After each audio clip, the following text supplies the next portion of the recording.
Mari rakyat bersuara. Saya tadi janji, Bung Saleh mau menyampaikan sesuatu, nanti saya ke Bung Rocky.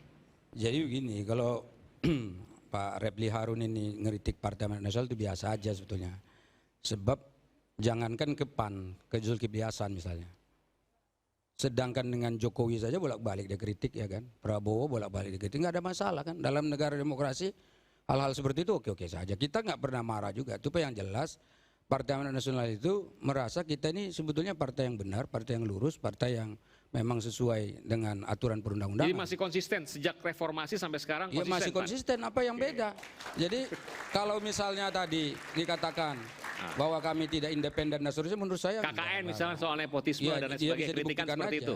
Buktikan aja kalau sampai sekarang kami alhamdulillah sejauh ini Zulkifli Hasan selalu mengingatkan kita untuk ya tetap konsisten bagaimana yang diutamakan adalah agenda-agenda besar pembangunan yang berkepentingan yang membawa kepentingan rakyat dan negara ini. Jadi saya kira nggak masalah tadi kalau dikritik begini begitu dan seterusnya, oke-oke aja, nggak ada masalah, itu sebagai masukan kita catat. Tetapi perlu ditegaskan sekali lagi bahwa kalau ada tuduhan PAN nggak independen dalam menentukan capres-capres kemarin, itu tentu saya sebagai orang dalam yang tahu persis bagaimana proses yang terjadi di internal kami, saya bisa memastikan kami tetap independen untuk menentukan pilihan. Maksudnya independen itu karena ada kasus dan sebagainya, itu bantah semua? Tidak ada kasus, tidak ada. Kalau saya boleh menyampaikan kepada publik bahwa sama sekali dalam penetapan itu tidak pernah terucap istilah-istilah kasus dan seterusnya. Tidak ada.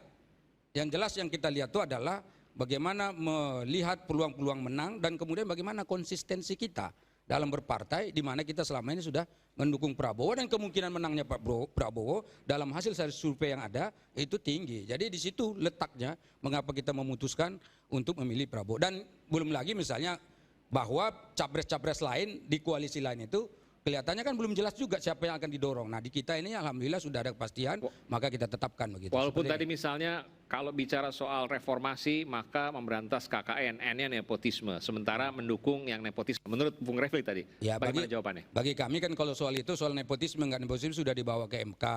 Walaupun ada putusan-putusan di MK, putusan 90 dan macam-macam yang di MK itu ya itu bagian daripada sejarah politik nasional kita. Dan itu ada landasan hukumnya dan sudah diuji lagi di Mahkamah Konstitusi. Kemarin waktu perselisihan hasil pemilihan umum juga sudah dibawa lagi ini, lalu hasilnya semua orang sudah tahu bahwa Mahkamah Konstitusi mengatakan tidak ada masalah di sana. Jadi kalau nggak ada masalah sudah legitimate bahwa itu sesuai dengan aturan perundang-undangan yang ada. Lalu kalau ada sudah masalah seperti itu, etika kan ada masalah tetap ya. Ya itu kan sudah di MK, tapi persoalan bahwa dia sah atau tidak sah menjadi cawapres sudah diputuskan bahwa itu sah gitu. Nah lalu kalau misalnya sudah diputus gitu mau digoreng-goreng lagi bolak-balik ke situ ya nggak akan selesai. Kita sedang menatap ke depan seperti apa yang kita lakukan sehingga dengan demikian Pak Prabowo bisa menuntaskan dan menyempurnakan apa yang sudah diraih oleh Presiden Jokowi selama ini.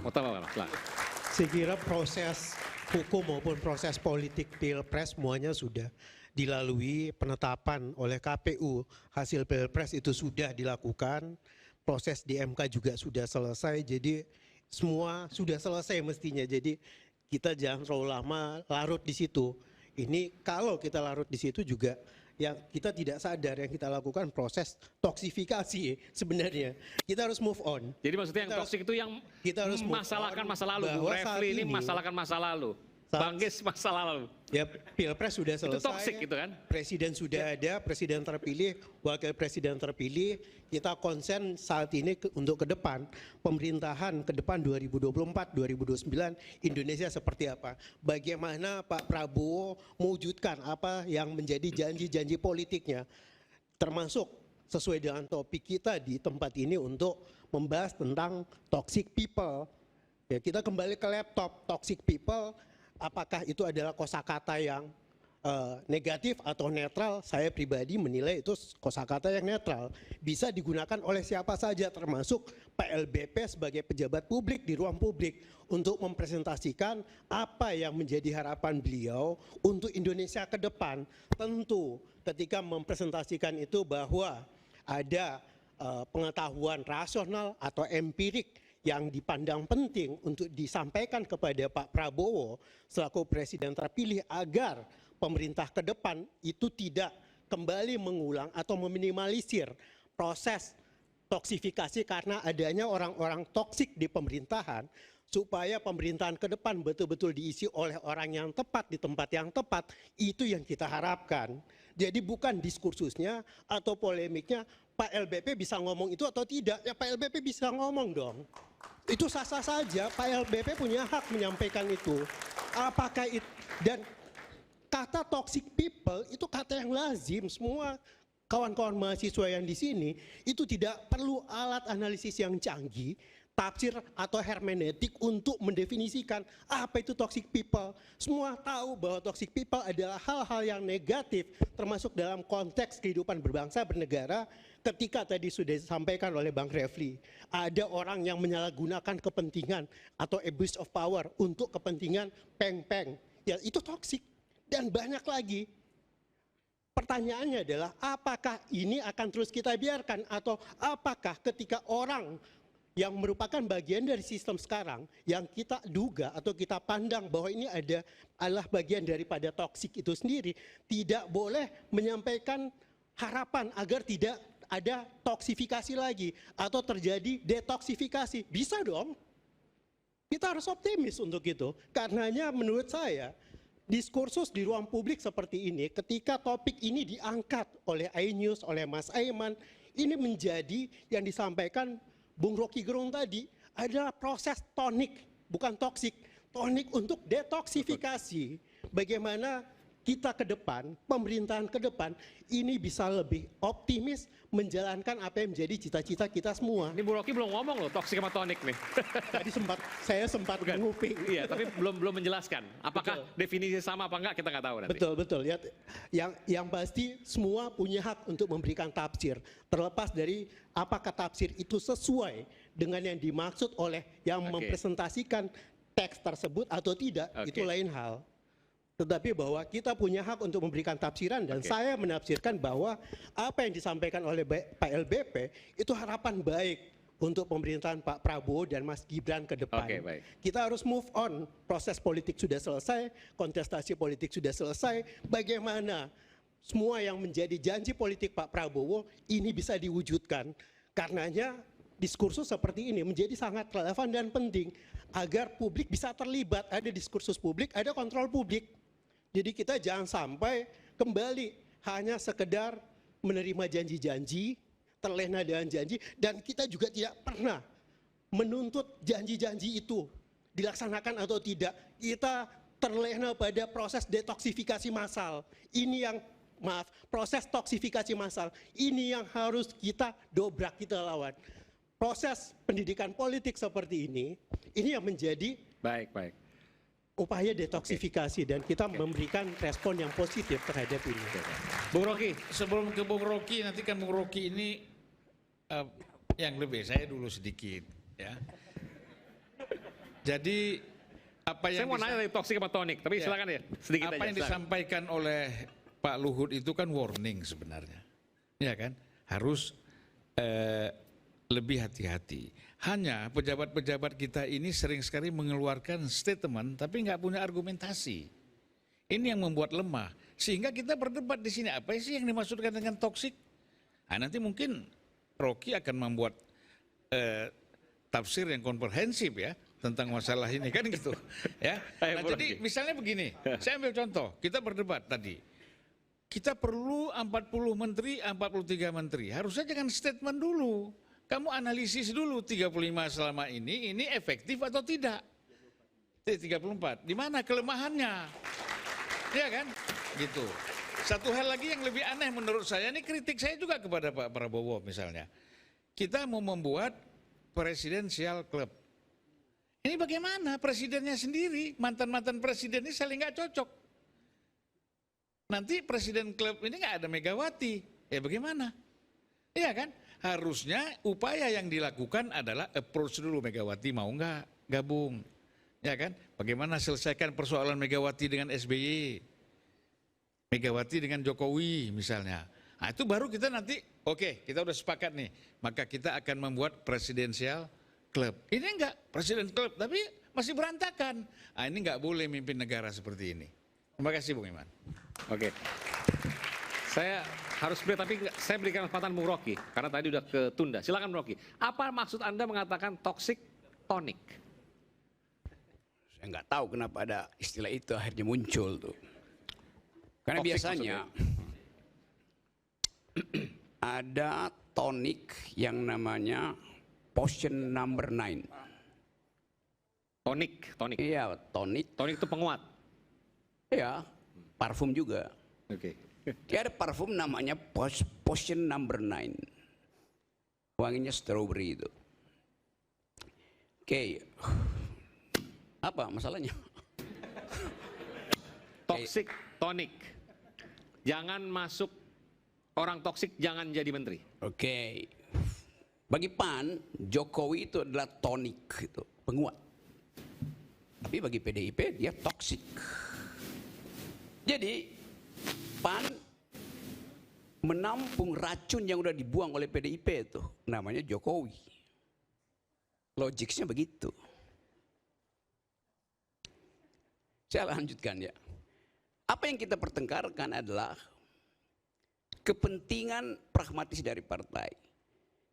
Tadi Saleh PAN menyatakan secara implisit tetapi dengan akibat eksplisit bahwa PAN memilih Jokowi karena dalam survei Jokowi potensial menang. Right? Sorry. Prabowo potensial menang itu. Partai itu teguh pada ideologi itu, teguh pada keputusan lembaga tertingginya. Bayangkan misalnya, semua partai akhirnya berpikir begitu tuh. Siapa yang akan menang, maka partai mengikuti. Yang akan menjadi partai tidak didikte oleh hasil muktamar, tapi didikte oleh hasil survei.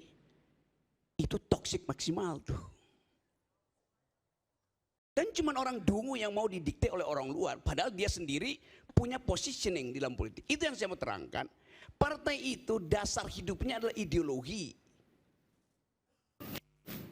Bukan hasil survei. Coba bayangin misalnya. Apa yang terjadi di kita tuh?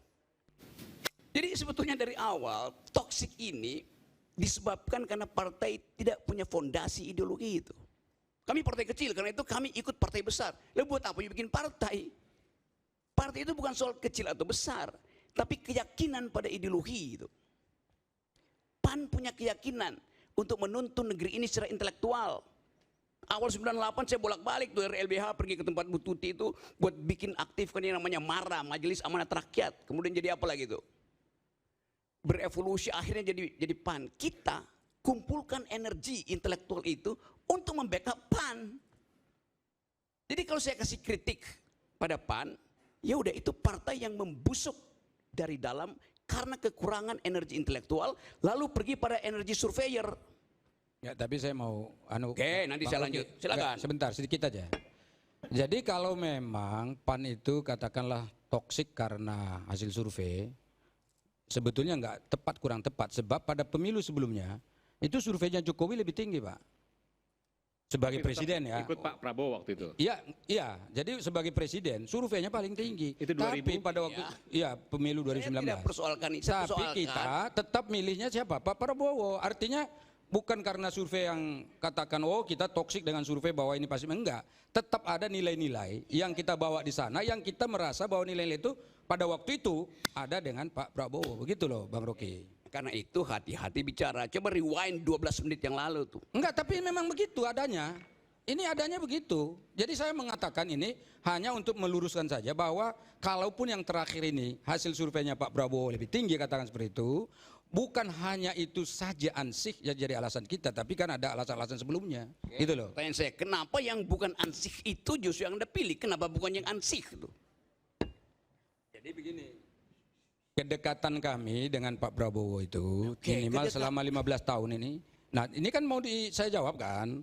Jadi selama 15 tahun terakhir ini kedekatan kita dengan Pak Prabowo bukan hanya kedekatan katakanlah hubungan antar relasional ketua umum dan juga antar partai, tapi dari pola pikir dan juga gerakan di DPR itu hampir banyak yang sama pola pikirnya. Dan karena itu kita tidak pernah ada merasa Whatever is in the air is in your lungs. Strengthen your immune system with one.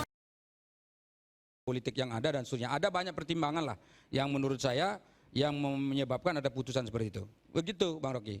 Pertanyaan saya sederhana. Kalau pola pikirnya sama, kalau raport kedekatannya sama, dan ternyata hasil surveinya sedikit, apa kapan mau pilih?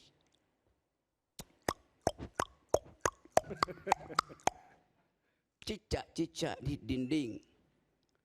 Kan ini soalnya kita mau uji logikamu sekaligus ke konsistensi untuk menerangkan. Bukan itu aja, apa aja tuh. Oh, udah banyak, apa aja tuh. Makin banyak, makin hilang poinnya. Itu soalnya. Mana anak UI di sini? Oke, yang pakai kuning ini. Kemarin anak UI di depan rektor yang lagi mempertanggungjawabkan kepimpinannya, mereka angkat apa namanya? Kartu hitam. Ari Kunchoro rektornya. Tolol. Kartu hitam artinya tolol. Mahasiswa begitu di depan rektor, rektornya kabur. Diuber pakai motor.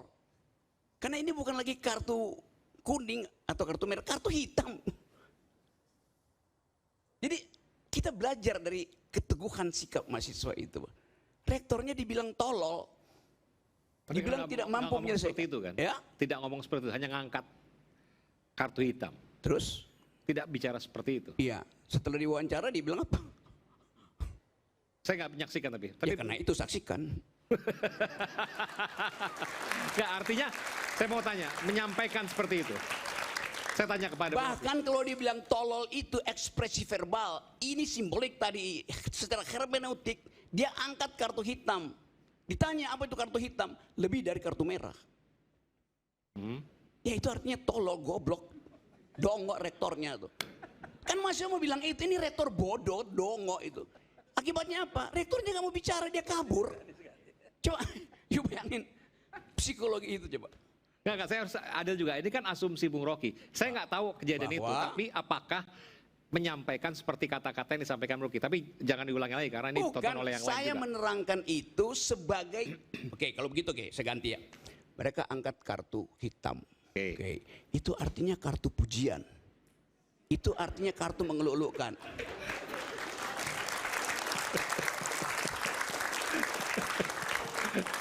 Dia mau bilang, lu rektor bangsat lu. Jangan. Kalau di zaman ada saya beberapa, Kak, saya harus mementingkan Anda karena ada beberapa juga yang mungkin di bawah umur menyaksikan acara ini. Oh, di bawah umur pun mengerti pengertian saya. Itu. Saya harus tetap mengingatkan Anda. Iya, tapi keteranganmu itu membatalkan ekspresi saya untuk menafsirkan kartu hitam itu.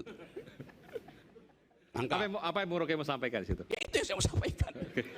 Saya sampaikan yang lain ya. UI, terus gimana?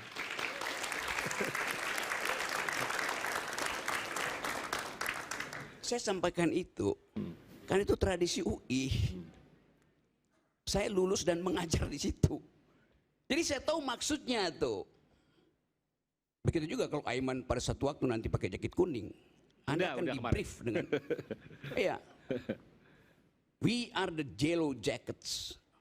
We are fighting for the clean government. Itu temanya begitu. Ini dari puluhan tahun begitu, dari Orde Baru itu temanya. Oke. Jadi bikin bandingan nanti. Kejujuran berpolitik dari mahasiswa dibanding kejujuran berpolitik dari Partai Amanat. Saya nggak usah sebut. Nah. Itu dasarnya. Secara kategoris, politik itu ada distingsi ideologis. Ada problem di situ. Saya berteman dengan Zulhas, nggak ada soal. Separuh dari DPP saya kenal tuh. Tetapi itu tidak boleh menghalangi saya untuk mengucapkan dengan pakai kata kritik. Itu kata yang dangkal sekarang. Kemaksiatan dari sebuah partai. Tapi saya melihat ini. Bentar. Saya melihat Bung Rocky ini jauh lebih lepas sekarang karena menang di pengadilan. Bung Rocky ya sempat digugat tidak boleh bicara dimanapun. Dan itu kemudian dibatalkan oleh hakim. Dan hasilnya kita lihat betapa liar luar biasa malam ini. Kita kembali saat lagi di Rakyat Bersuara. Nanti saya berikan kesempatan. Tapi itu gugatan tolol. Saya masih